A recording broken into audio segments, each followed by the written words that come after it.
Hola, te sigo leyendo El Camino del Ser de Carl Rogers. Hoy empiezo a leerte la segunda parte que tiene como título Aspectos del enfoque personalizado y tiene 3 capítulos. El primero es los fundamentos del enfoque personalizado. Este es un capítulo básico con raíces en el pasado y en el presente. Para escribirlo he utilizado una ponencia de 1963 que marcó una clarificación importante de mi pensamiento en aquella época. La segunda fuente procede de una incipiente idea que maduró en una conferencia sobre la teoría de la psicología humanista a principios de los años 70, culminando en una ponencia sobre, entre comillas, la tendencia formativa, 1978.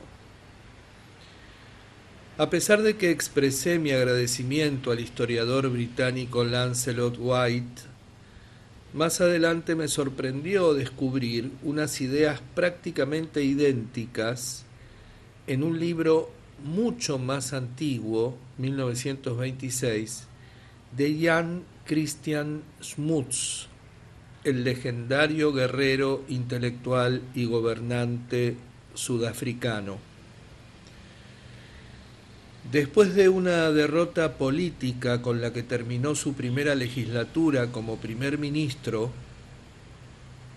escribió el libro cuyo tema era, abre comillas, la consecución del todo, la tendencia a la totalidad, visible en todas las etapas de la existencia, algo fundamental en el universo, cierra comillas. Más adelante, en 1933, Alfred Adler utilizó el concepto de Smuts de la tendencia a la totalidad para apoyar su tesis de que, abre comillas, no puede caber ya duda alguna de que todo lo que denominamos cuerpo se esfuerza palpablemente para convertirse en un todo, cierra comillas. Doy las gracias al doctor Heinz Ansbacher, catedrático de la Universidad de Vermont y seguidor de la teoría adleriana, por llamar mi atención sobre esos antiguos pensadores.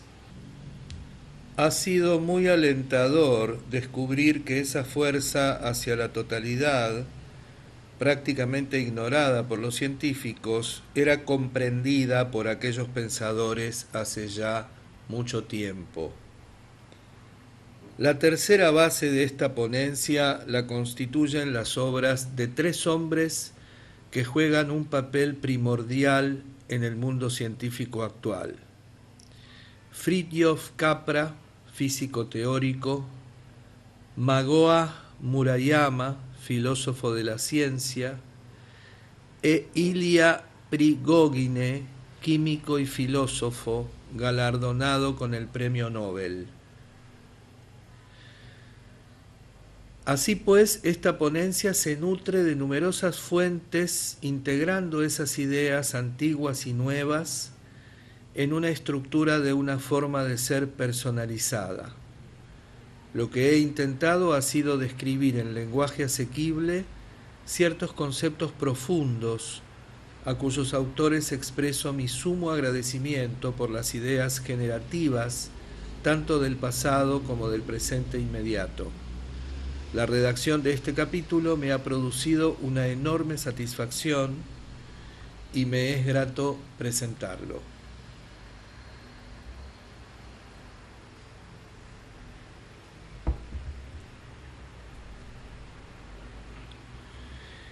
Deseo señalar 2 tendencias relacionadas entre sí cuya importancia ha aumentado a mi juicio con el transcurso de los años. Una de ellas es la de actualización, característica de la vida orgánica. La otra es la tendencia formativa en el universo en su conjunto. Juntas constituyen los bloques de sostén del enfoque personalizado. Título: Características del enfoque personalizado. ¿Qué se entiende por enfoque personalizado? Expresa el tema fundamental de toda mi vida profesional, gradualmente clarificado por la experiencia, la interacción con otros y la investigación. Sonrío al pensar en la variedad de calificativos que le he aplicado a dicho tema a lo largo de mi carrera. Orientación no directiva, terapia centrada en el cliente, enseñanza centrada en el estudiante y dirección centrada en el grupo. Dado que los campos de aplicación han aumentado en número y variedad, el calificativo enfoque personalizado parece el más idóneo. La hipótesis central de este enfoque puede ser fácilmente resumida. Los individuos tienen dentro de sí vastos recursos de autocomprensión y para la alteración de conceptos propios, actitudes básicas y conducta autodirigida. Estos recursos son susceptibles de ser alcanzados si se logra crear un clima definible de actitudes psicológicas facilitativas. Hay 3 condiciones que deben estar presentes para que el clima sea estimulador del crecimiento. Estas son aplicables tanto si hablamos de la relación entre el terapeuta y su cliente, padre e hijo, dirigente y grupo, profesor y alumno, como administrador y empleados. En realidad, estas condiciones son aplicables a cualquier situación en la que se fije como objetivo el desarrollo de la persona. A pesar de que han sido descritas en obras anteriores, a continuación les ofrezco una breve descripción desde el punto de vista de la psicoterapia, pero teniendo en cuenta que puede ser aplicable a cualquiera de las relaciones mencionadas. El primer elemento podría denominarse autenticidad, legitimidad o congruencia. Cuanto mayor sea la autenticidad del terapeuta en la relación con su cliente, sin disfraces profesionales ni personales, mayor será la probabilidad de que este último cambie y crezca de un modo constructivo. Esto significa que el terapeuta se abra al conjunto de sentimientos y actitudes que fluyan en su interior en un momento dado. El término transparente captura el sabor de dicha condición. El terapeuta se hace transparente ante el cliente. El cliente puede ver claramente lo que el terapeuta es en la relación. El cliente no experimenta retención alguna por parte del terapeuta.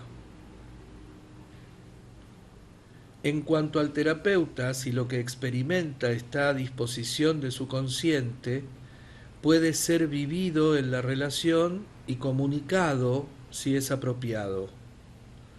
De ese modo habrá una compatibilidad absoluta o congruencia entre lo que se experimenta a nivel visceral, aquello de lo que se es consciente en un momento dado, y lo que se expresa al cliente. La segunda actitud importante para la creación de un clima favorable al cambio es la aceptación, el cariño o el aprecio, o lo que yo denomino visión incondicionalmente positiva. Cuando el terapeuta experimenta una actitud positiva y de aceptación hacia lo que el cliente sea en un momento dado, aumenta la probabilidad de que el movimiento o cambio terapéutico tenga lugar. El terapeuta está dispuesto a que el cliente sea lo que sus sentimientos inmediatos le dicten: confusión, resentimiento, miedo, ira, valor, amor u orgullo. Ese cariño por parte del terapeuta no es posesivo. Aprecia al cliente no de un modo condicional, sino en su totalidad. El tercer aspecto facilitativo de la relación lo constituye la capacidad de proyección de la comprensión.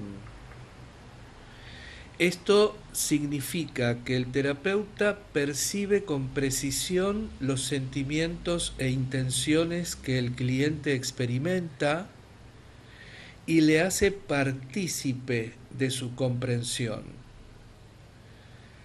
En situaciones óptimas, el terapeuta se introduce hasta tal punto en el mundo privado de su interlocutor que no solo es capaz de clarificar los pensamientos de los que el cliente es consciente, sino los que están ligeramente sumergidos en su subconsciente.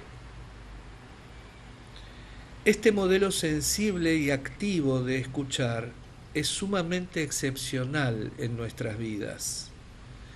Creemos que escuchamos, pero raramente lo hacemos con auténtica comprensión, realmente proyectándonos.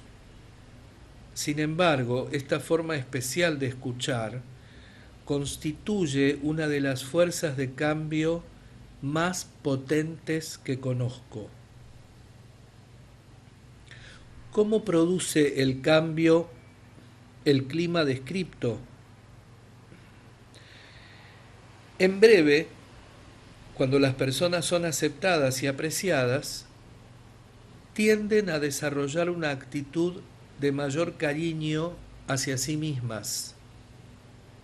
Cuando se las oye con proyección personal por parte del oyente, son capaces de escuchar con mayor precisión el flujo de sus propias experiencias internas. Al comprender y apreciar el sí mismo, este pasa a ser más congruente con la propia experiencia, y de ese modo la persona pasa a ser más real, más auténtica. Estas tendencias, las recíprocas de las actitudes del terapeuta, le permiten convertirse en acrecentadora de su propio crecimiento. Hay mayor libertad para ser una persona real y total. Rogers, 1962.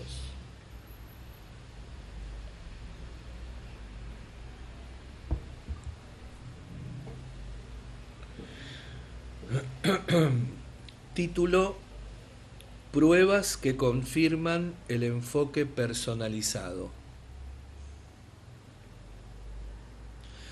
Hay un conjunto cada vez mayor de pruebas procedentes de la investigación que en un sentido amplio confirman el criterio de que cuando dichas condiciones de facilitación están presentes, se efectúan realmente cambios en la personalidad y la conducta.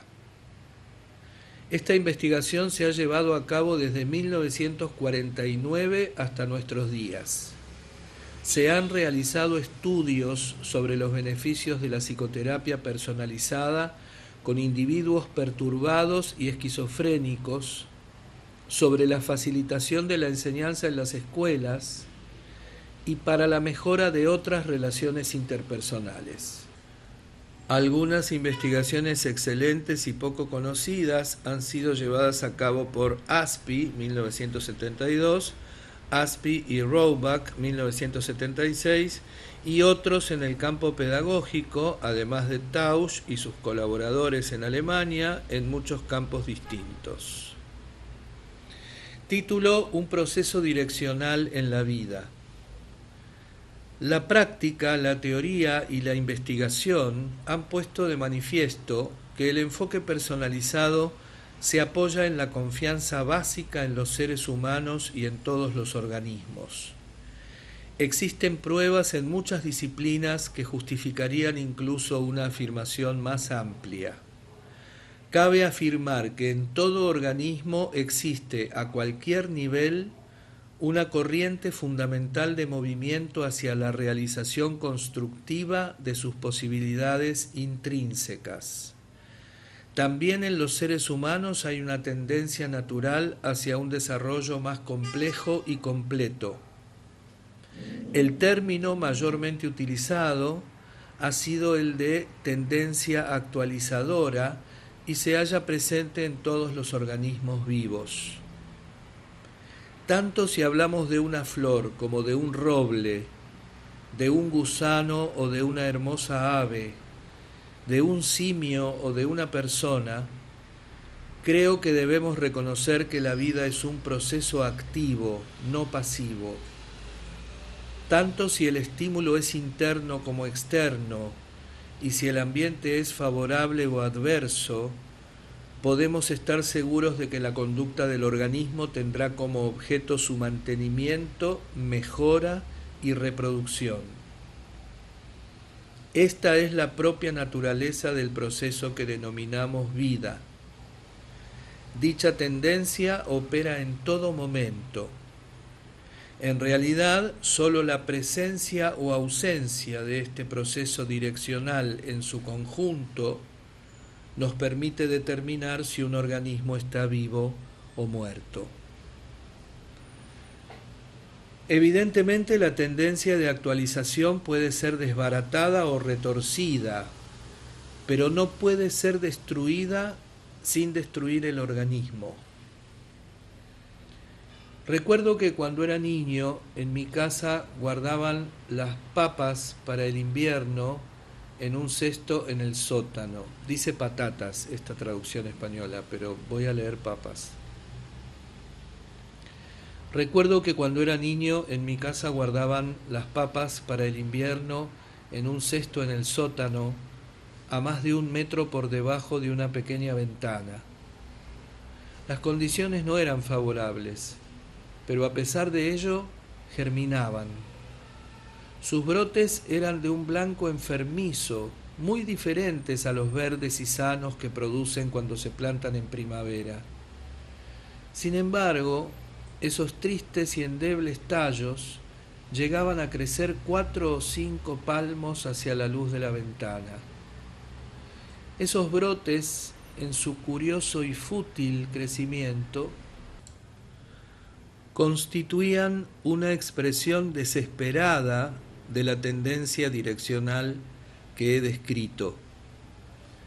Jamás llegarían a convertirse en plantas, a madurar, a realizar su auténtico potencial, pero se esforzaban por lograrlo en las más adversas circunstancias. La vida no se rendía aunque no pudiera alcanzar su objetivo. Cuando trato con clientes cuyas vidas han sido terriblemente desbaratadas, hombres y mujeres en los peores hospitales estatales, me acuerdo a menudo de aquellas papas.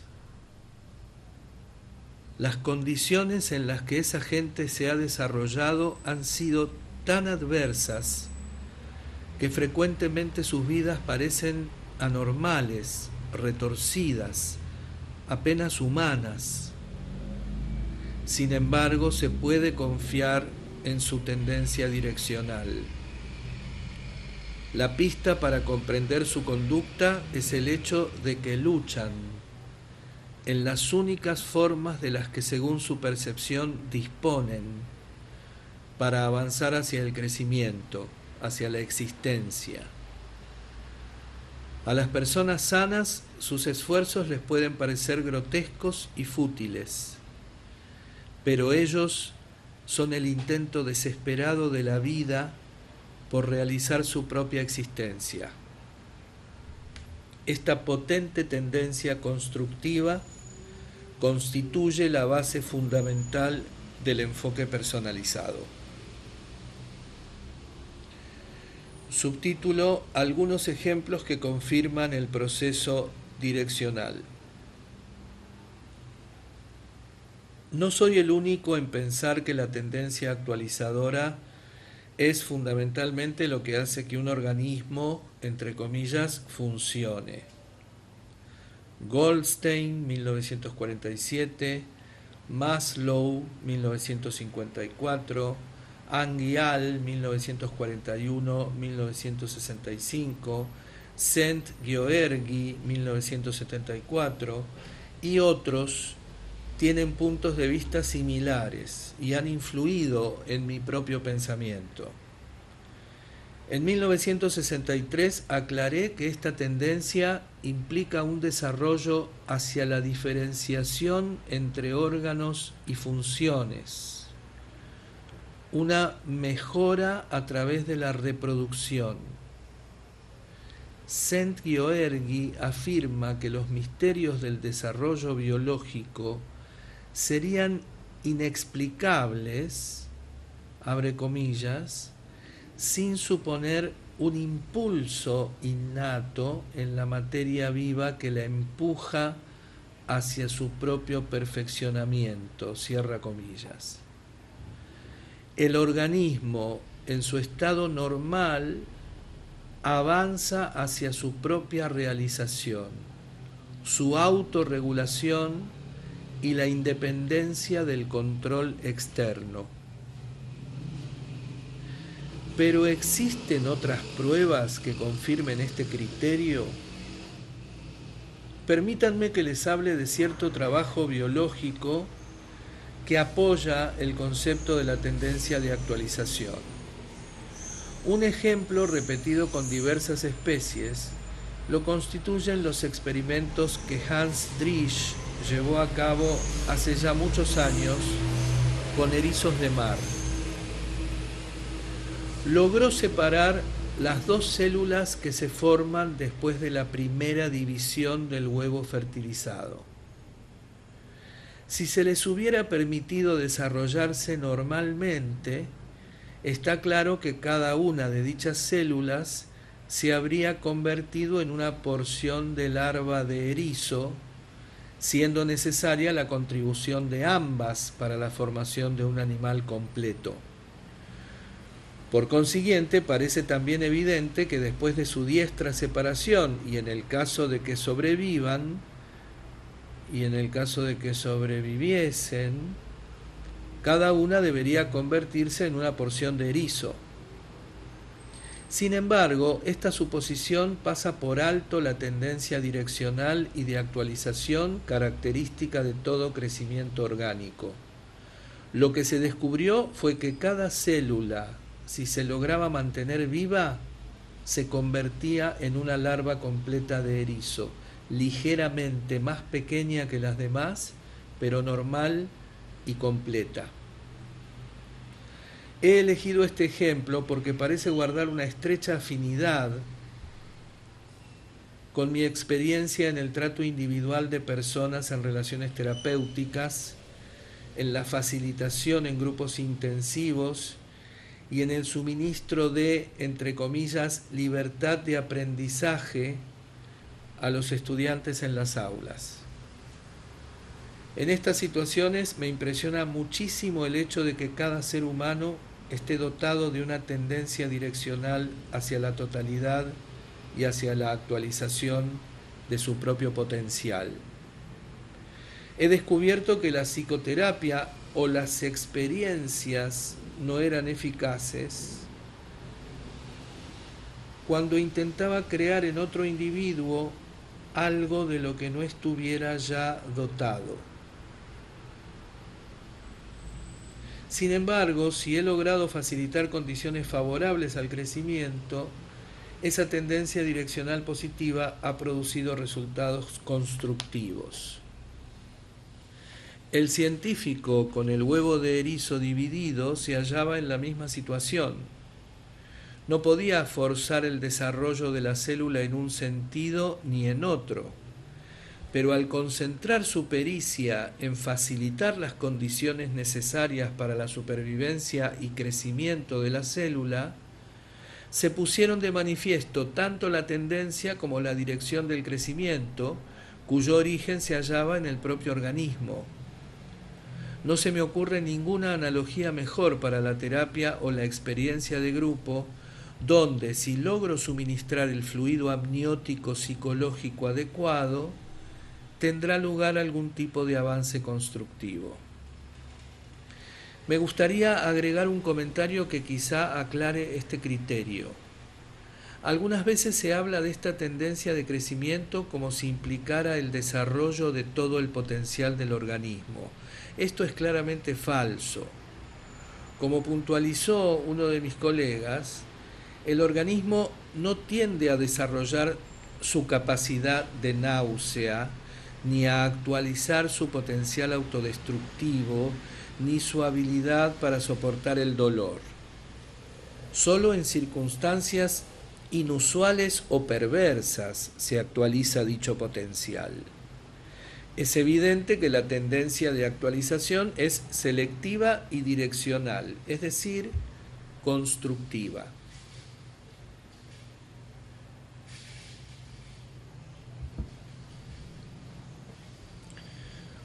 Subtítulo: Apoyo de la teoría y la experiencia modernas.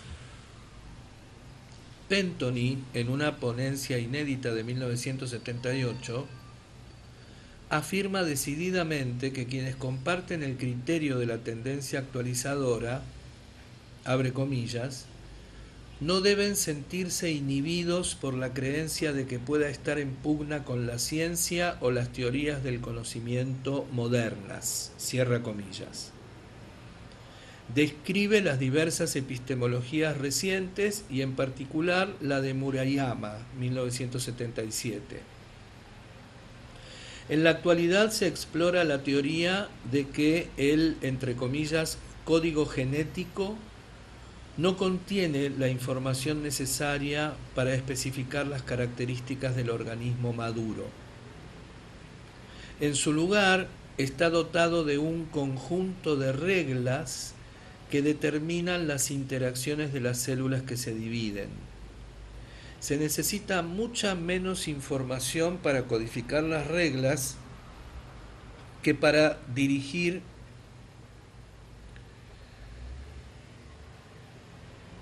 cada aspecto del desarrollo de la maduración. Repito, se me perdió. Se necesita mucha menos información para codificar las reglas que para dirigir cada aspecto del desarrollo de la maduración. Abre comillas. Por tanto, la información puede ser generada dentro del propio sistema del organismo. La información puede crecer. Cierra comillas. Pentoni. Así pues, las células de erizo de Driesch siguen indudablemente las reglas codificadas y por consiguiente no se ajustan a normas rígidas especificadas de antemano, sino que se desarrollan de acuerdo con el original. Esto se opone categóricamente a la epistemología actual y posiblemente anticuada de las ciencias sociales, que mantiene que a una causa le sigue en forma unidireccional un efecto. Por el contrario, Murayama y otros creen que hay interacciones causa-efecto mutuas que amplían las desviaciones, permitiendo el desarrollo de nueva información y nuevas formas. Esta, entre comillas, epistemología morfogénica parece ser básica para la comprensión de todos los sistemas vivos, incluidos los procesos de crecimiento en los organismos. Murayama, 1977, afirma que la comprensión de la biología, abre comillas, depende del reconocimiento de que los procesos biológicos son recíprocamente causales y no accidentales, cierra comillas. Por otra parte, aclara también en otro momento, la epistemología basada en sistemas unidireccionales de causa-efecto no facilita la comprensión de la biología.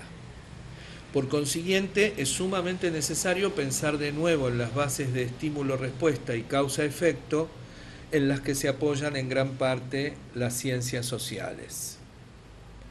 El trabajo realizado en el campo de la privación sensorial muestra la fuerza de la tendencia organísmica para la amplificación de diversidades y para crear nueva información y nuevas formas. No cabe duda de que la reducción de tensión o la ausencia de estímulos está muy lejos de ser el estado deseado por el organismo. Freud, 1953, no podía haber estado más lejos de la verdad cuando postuló que, abre comillas, el sistema nervioso es un aparato que lograría incluso, si fuera posible, mantenerse en una condición carente por completo de estímulos, cierra comillas. Por el contrario, cuando se priva al organismo humano de estímulos externos, produce un manantial de estímulos internos, algunas veces de tipos muy peculiares.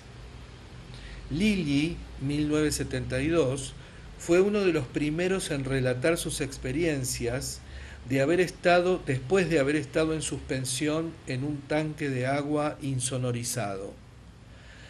Habla de estados parecidos al trance, experiencias místicas, de la sensación de haber sintonizado redes de comunicación inalcanzables en un estado normal de conciencia e incluso de experiencias que solo pueden ser calificadas de alucinógenas.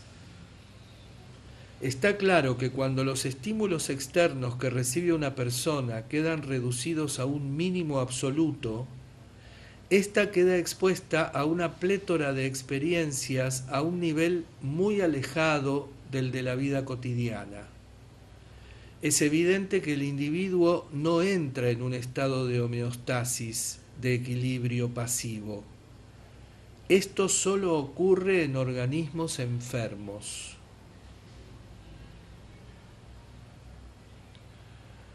Subtítulo: Una base confiable.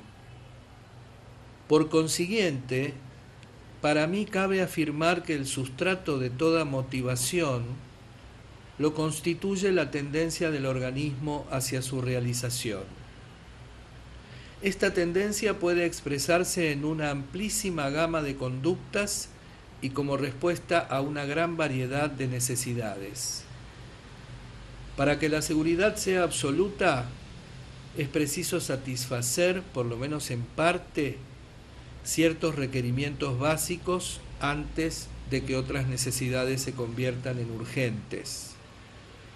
Por tanto, la tendencia del organismo a actualizarse puede conducirle en un momento dado a la búsqueda de comida o de satisfacción sexual, y no obstante, siempre que estas necesidades no sean irresistiblemente fuertes, incluso estas satisfacciones procurarán alcanzarse de forma que enriquezca, en lugar de depreciar, su autoestimación.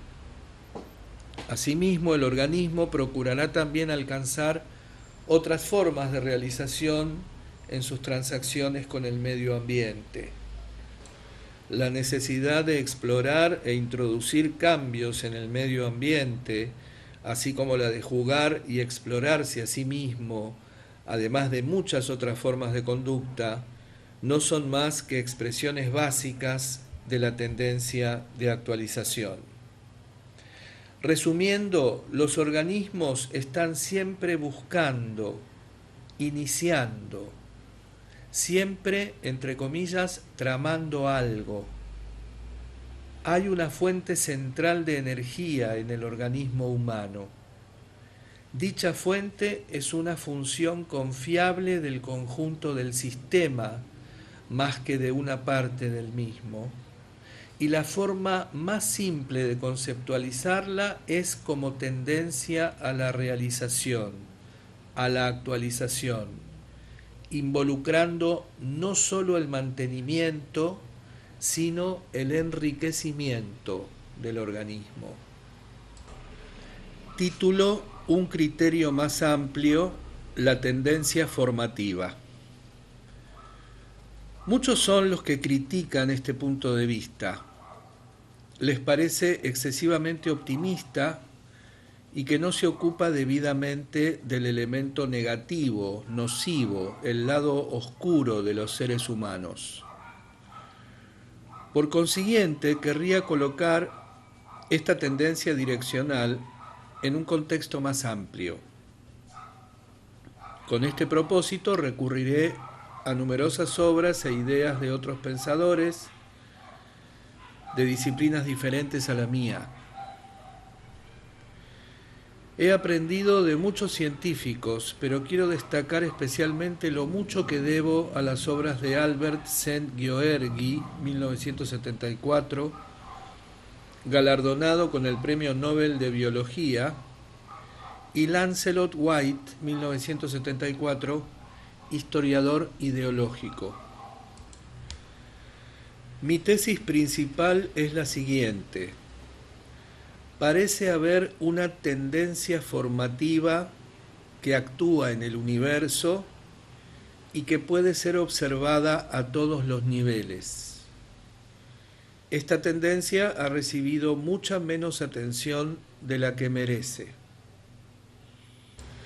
Hasta estos momentos, la atención de los físicos se ha fijado principalmente en la, entre comillas, entropía, la tendencia al deterioro, al desorden, y han aprendido mucho sobre ella. En el estudio de sistemas cerrados pueden darle una clara descripción matemática. Saben que el orden tiende a deteriorarse para convertirse en azar, cada etapa más desorganizada que la anterior.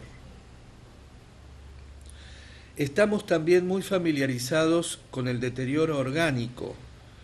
El sistema, ya sea vegetal, animal o humano, acaba por degenerar en un grado cada vez menor de organización u orden funcional hasta alcanzar el estado de estasis. En cierto sentido, esto es de lo que se ocupa un aspecto de la medicina, el funcionamiento deficiente o deterioro de un órgano o del organismo en su conjunto. Cada vez es mejor comprendido el complejo proceso de la muerte del organismo físico. Así pues, se tienen muchos conocimientos sobre la tendencia universal de los sistemas a deteriorar a todos los niveles en un sentido cada vez menos ordenado y más azaroso. Cuando este sistema actúa, lo hace en un sentido unidireccional, como si el mundo fuera una gran máquina que se agota y se consume. Sin embargo, el reconocimiento o énfasis es mucho menor en cuanto a otra tendencia cuya importancia es todavía mayor, la formativa, y que también puede ser observada a todos los niveles del universo. Después de todo, todas las formas que vemos o conocemos proceden de otras más simples y menos complejas. Este fenómeno es por lo menos tan significativo como la entropía. Existen infinidad de ejemplos, tanto en los seres inorgánicos como en los orgánicos. A continuación les citaré solo algunos. Al parecer, todas las galaxias, estrellas y planetas incluido el nuestro, se formaron a partir de un torbellino de partículas menos organizado. Muchos objetos estelares se hallan en estado de formación. En la atmósfera de nuestro Sol, núcleos de hidrógeno chocan entre sí para formar moléculas de helio, cuya naturaleza es más compleja. Se supone que en otras estrellas se forman moléculas todavía más pesadas gracias a interacciones semejantes.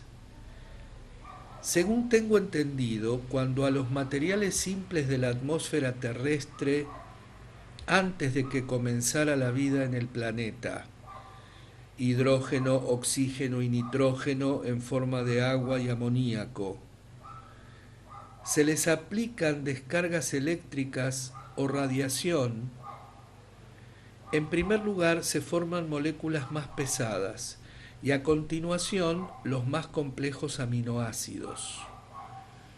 Parecemos estar ya solo a un paso de la formación de los virus y de la de los organismos vivos de mayor complejidad todavía.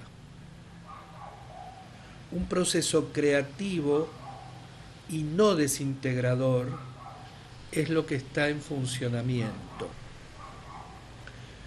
Otro ejemplo fascinante es el de la formación de cristales. En todos los casos, de la materia amorfa y asimétrica emergen formas cristalinas sorprendentemente originales, simétricamente ordenadas y a menudo de gran belleza. A todos nos ha maravillado la perfección y complejidad de un copo de nieve, que sin embargo procede del vapor disforme. Si consideramos individualmente las células, descubrimos que con frecuencia forman complejas colonias, como en el caso de los arrecifes de coral. El orden es todavía mayor cuando la célula emerge en un organismo multicelular con funciones especializadas.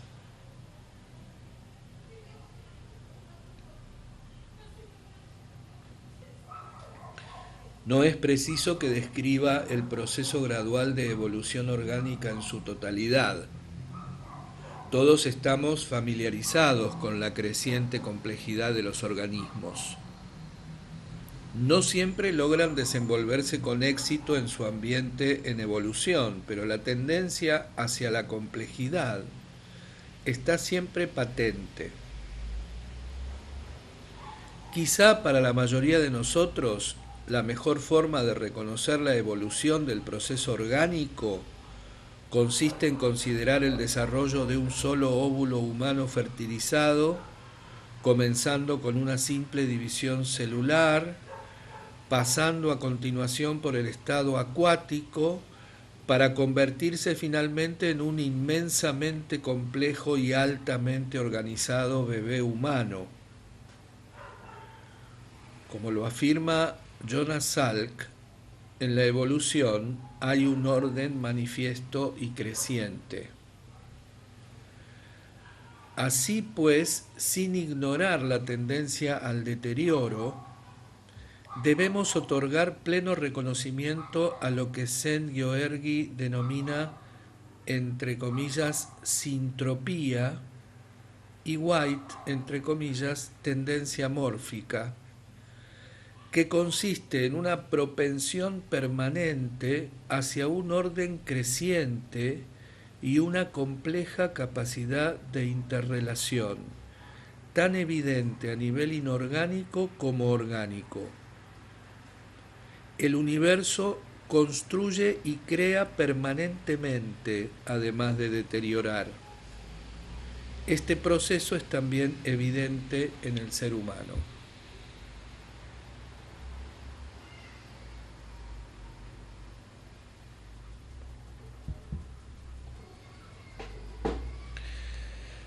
Título. Estoy un poco complicado con la voz, ¿viste? Hoy. Pero tenía ganas de grabar igual. Título: La función de la conciencia en los seres humanos. ¿Qué papel juega la conciencia en esta función formativa? Creo que es un papel pequeño, pero sumamente importante. La habilidad de enfocar conscientemente la atención parece ser uno de los progresos evolutivos más recientes de nuestra especie. Esta habilidad puede describirse como un destello minúsculo de concienciamiento, de capacidad simbólica, en la cúspide de una gigantesca pirámide de funciones inconscientes del organismo. Quizás sería una analogía mejor, más indicativa del cambio continuo que tiene lugar, imaginarnos la pirámide como una enorme fuente de la forma siguiente. La cima de dicha fuente se ilumina intermitentemente con destellos de concienciamiento. Pero el constante manantial de la vida sigue fluyendo en la oscuridad por caminos inconscientes y conscientes. Es a este nivel que se inventan nuevas formas e incluso puede que nuevas direcciones para la especie humana. Aquí es donde la relación recíproca entre causa y efecto se muestra con mayor evidencia, donde tienen lugar las elecciones, donde se crean formas espontáneas. Tal vez nos hallamos ante la más alta de las funciones humanas. Algunos de mis colegas han afirmado que el flujo evolutivo dirige las elecciones del organismo, es decir, las opciones subconscientes y no verbales de la forma de ser. Estoy de acuerdo e incluso deseo ir algo más allá. Debo puntualizar que en el campo de la psicoterapia hemos aprendido algo relacionado con las condiciones psicológicas más favorables al incremento de ese importantísimo autoconcienciamiento. Cuanto mayor sea el autoconcienciamiento, mayor será la posibilidad de una elección informada, más desprovista de introyecciones y de que esa elección consciente sea todavía más afín al flujo evolutivo. En estas condiciones, la persona es potencialmente más consciente, no sólo de los estímulos externos, sino de las ideas y de los sueños, así como del constante flujo de sentimientos, emociones y reacciones fisiológicas que percibe en su interior. A mayor concienciamiento, con mayor seguridad flotará la persona en una dirección concordante con la del flujo evolutivo.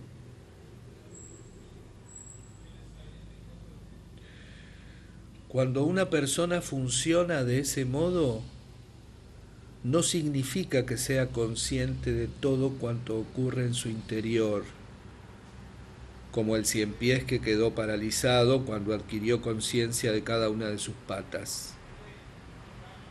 Por el contrario, dicha persona goza de la libertad de vivir sus sentimientos subjetivamente, además de ser consciente de los mismos. Puede experimentar amor, dolor o miedo, o simplemente vivir esas experiencias subjetivamente, o puede también abstraer el sí mismo de su subjetividad y darse cuenta conscientemente de que sufro dolor, tengo miedo, amo. El punto crucial es que cuando una persona funciona plenamente, no hay barreras ni inhibiciones que le impidan experienciar plenamente todo lo que está presente al organismo. Esta persona avanza hacia la totalidad, la integración, la vida unificada. La conciencia participa en esta tendencia formativa más amplia y creativa. Título: Estados alterados de la conciencia. Pero algunas teorías van todavía más lejos. Investigadores como Grof y Grof, 1977, y Lilly, 1973, creen que las personas pueden avanzar hasta más allá del nivel ordinario de la conciencia. Sus estudios parecen revelar que en estados alterados de la conciencia, las personas entran en contacto con el flujo evolutivo y adquieren conocimiento del mismo. Lo experimentan como algo que tiende hacia una experiencia trascendente de unidad. Visualizan el sí mismo individual como disuelto en un área total de valores más elevados, en especial de belleza, armonía y amor. La persona se siente identificada con el cosmos. La investigación más rigurosa parece confirmar la experiencia mística de la unión con lo universal. Personalmente he hallado confirmación de ese criterio en mi experiencia profesional más reciente con clientes individuales y especialmente con grupos intensivos. Antes he hablado de las características que favorecen el crecimiento en las relaciones, corroboradas por la investigación, pero recientemente he ampliado mi criterio para abarcar una nueva área que todavía no puede ser estudiada empíricamente. Cuando mi estado es óptimo, ya sea como facilitador de grupo o como terapeuta, descubro otra característica. Cuando logro acercarme al máximo a mi íntimo e intuitivo mí mismo, cuando de algún modo entro en contacto con lo desconocido en mí, cuando me encuentro quizá en un estado ligeramente alterado de conciencia, haga lo que haga, parece rebosar propiedades curativas. En tales circunstancias, mi simple presencia es liberadora y útil a los demás. Nada puedo hacer para forzar esta experiencia, pero cuando logro relajarme y acercarme a mi núcleo trascendental, mi conducta en la relación puede ser extraña e impulsiva, sin justificación racional, ni vínculo alguno con los procesos de mi pensamiento. Sin embargo, ese extraño comportamiento, de algún modo singular, acaba siendo correcto. Parece como si mi espíritu interno se extendiera para alcanzar el de mi interlocutor. Nuestra propia relación trasciende y se integra a algo más amplio. Nos hallamos entonces ante la presencia de un profundo crecimiento, curación y energía. Este género de fenómeno trascendente ha sido experimentado en algunas ocasiones en grupos con los que he trabajado, produciendo cambios en la vida de algunos participantes. Uno de ellos se expresó con elocuencia, abre comillas. Para mí fue una profunda experiencia espiritual. Percibí la unidad espiritual en la comunidad. Respiramos juntos e incluso hablamos el uno por el otro.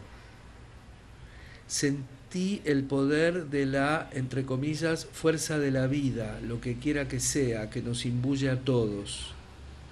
Sentí su presencia sin las barreras habituales de los yoes y de los tus. Fue como una experiencia meditativa cuando siento que me hallo en el centro de lo consciente, formando definitivamente parte de una conciencia universal más amplia. Y a pesar de ese sentido de unidad, la separación individual de los presentes no ha sido jamás tan claramente conservada. Cierra comillas.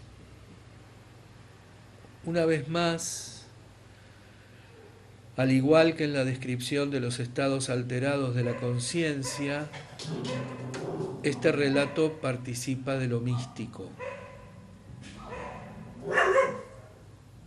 Está claro que nuestras experiencias en terapia y en grupos incluyen lo trascendente, indescriptible y espiritual.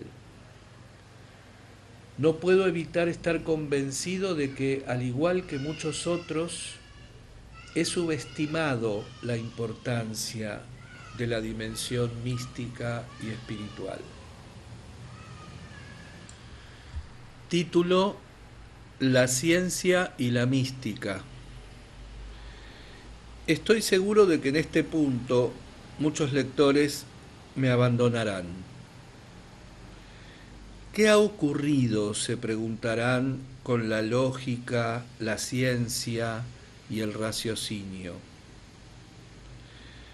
Sin embargo, antes de que se alejen definitivamente, me gustaría aportar algunos datos sorprendentes que corroboran mi criterio de insospechada procedencia. Fritjof Capra, 1975, conocido físico teórico, ha mostrado que la física actual ha abolido casi por completo todo concepto sólido de nuestro mundo, a excepción de la energía. En una declaración resumida afirma, abre comillas, en la física moderna el universo se experimenta por consiguiente como un todo dinámico e inseparable que siempre incluye al observador de un modo esencial. En esa experiencia, los conceptos tradicionales de espacio y tiempo, de objetos aislados y de causa y efecto dejan de tener sentido. Sin embargo, dicha experiencia es muy similar a la de los místicos orientales. Cierra comillas. Entonces pasa a subrayar el asombroso paralelismo con el Zen, el taoísmo, el budismo y con otras creencias orientales. Su propia convicción es la de que la física y el misticismo oriental son caminos independientes pero complementarios que conducen al mismo conocimiento, suplementándose mutuamente para facilitar una comprensión más amplia del universo. Recientemente, la obra del químico y filósofo Ilya Prigogine, Ferguson 1979, ha ofrecido otra perspectiva que contribuye también a dilucidar el tema que nos ocupa. Con el propósito de hallar una respuesta a la cuestión básica sobre cómo emerge el orden y la complejidad del proceso de entropía, ha iniciado un sistema teórico completamente original. Ha desarrollado una serie de fórmulas y pruebas matemáticas que demuestran que el mundo de la naturaleza viva es probabilístico y no solo determinístico. Su criterio es aplicable a todos los sistemas abiertos en los que haya un intercambio de energía con el medio ambiente. Esto incluye obviamente el organismo humano. En resumen, cuanto más compleja es la estructura, sea química o humana, mayor es la cantidad de energía que gasta en mantener su complejidad. Por ejemplo, el cerebro humano, con solo el 2% del peso del cuerpo, utiliza el 20% del oxígeno disponible. Dicho sistema es inestable, sufre fluctuaciones o, entre comillas, perturbaciones, como las denomina Prigogine. Al aumentar las fluctuaciones, estas son amplificadas por las múltiples conexiones del sistema, conduciendo así dicho sistema, tanto si se trata de un compuesto químico como de un ser humano, a un nuevo estado alterado, más ordenado y coherente que antes. Este nuevo estado está dotado de una complejidad todavía mayor y por consiguiente también de un mayor potencial para generar cambios. La transformación de un estado a otro es un acto repentino y no lineal, en el que muchos factores actúan entre sí simultáneamente.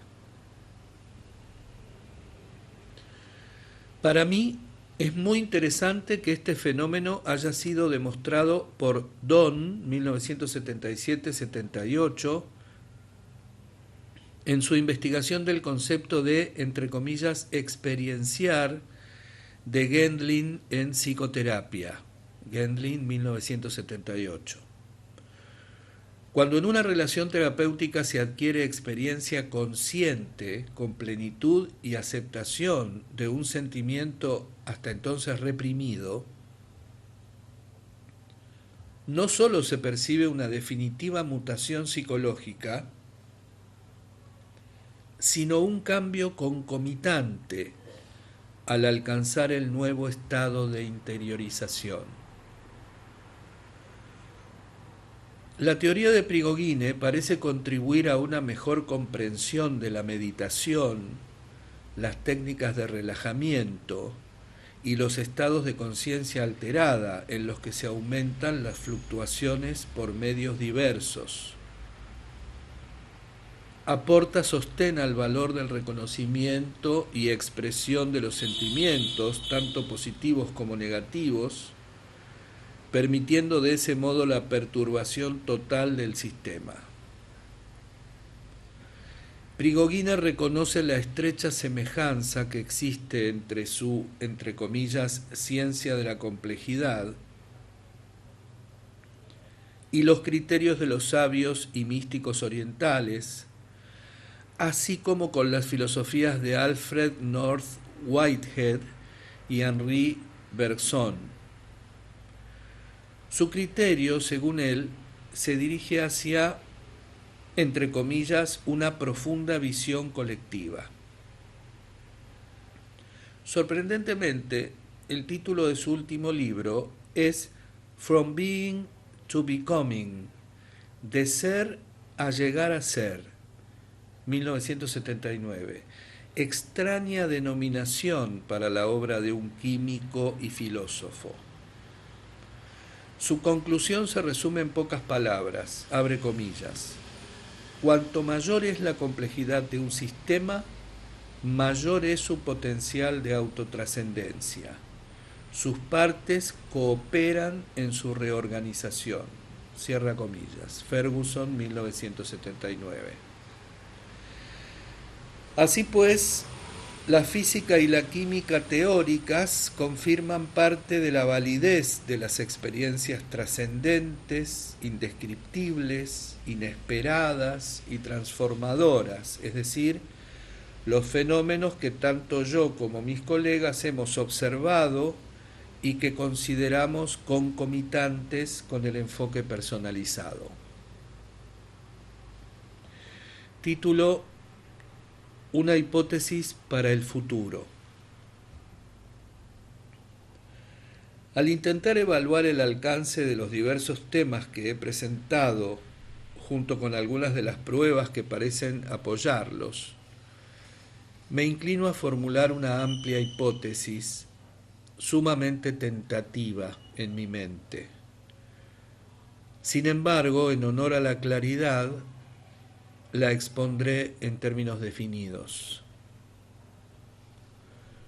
Sugiero la existencia de una tendencia direccional formativa en el universo que puede ser localizada y observada en el espacio estelar, en los cristales, en los microorganismos, en formas más complejas de vida orgánica y en los seres humanos. Se trata de una tendencia que evoluciona hacia un mayor orden, mayor complejidad y una mayor capacidad de interrelación. En el ser humano, esta tendencia se manifiesta en la evolución que parte de una sola célula para llegar a un funcionamiento orgánico complejo, a unos conocimientos y sensaciones inconscientes, a un conocimiento consciente del organismo y del mundo externo, y a un conocimiento trascendente de la armonía y unidad del sistema cósmico, incluida la propia humanidad. Me parece que existe como mínimo la posibilidad de que sobre esta hipótesis podamos comenzar a construir una teoría de la psicología humanística, y sin duda constituye una base para el enfoque personalizado. Título: Conclusiones.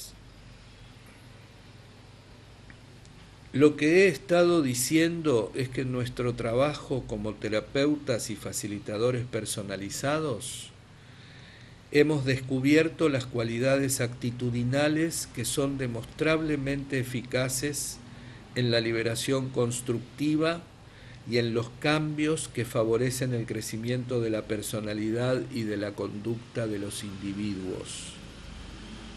Las personas a quienes se infunden dichas actitudes desarrollan una mayor autocomprensión, una mayor confianza en sí mismos y una mayor habilidad para elegir su conducta.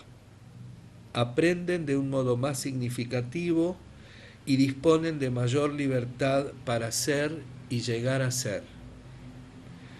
El individuo en este clima nutridor es libre para elegir cualquier dirección, pero en realidad selecciona los caminos positivos y constructivos. La tendencia de actualización es operativa en los seres humanos. Otra confirmación la hallamos en el hecho de que no se trate de una tendencia que esté solo presente en los sistemas vivientes, sino que forme parte de la potente tendencia formativa de nuestro universo, patente a todos los niveles. Así pues, al facilitar un clima psicológico para permitir que las personas sean, tanto si se trata de clientes, estudiantes, obreros, como miembros de un grupo, no nos ponemos en manos del azar. Nos infiltramos en una tendencia que impregna la totalidad de la vida orgánica, que permite alcanzar la máxima complejidad de la que el organismo sea capaz. Y a una escala todavía mayor, creo que sintonizamos con una potente tendencia creativa que ha formado nuestro universo, desde el diminuto copo de nieve hasta la mayor de las galaxias, desde la ameba hasta el más sensible y dotado de los seres humanos. Además, puede que estemos tocando el borde de nuestra capacidad para trascender nosotros mismos, para crear direcciones nuevas y más espirituales en la evolución humana. Este estilo de formulación constituye para mí la base filosófica para un enfoque personalizado.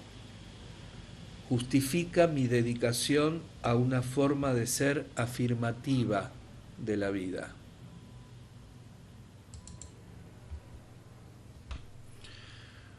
Como estoy mal de la voz, esta es la primera vez que tengo que grabar uno de estos audios en muchas veces, durante 2 días, y hasta haciendo algunos inserts, porque estoy mal de la voz. Hace mucho tiempo que no grababa nada porque vengo complicado con la voz.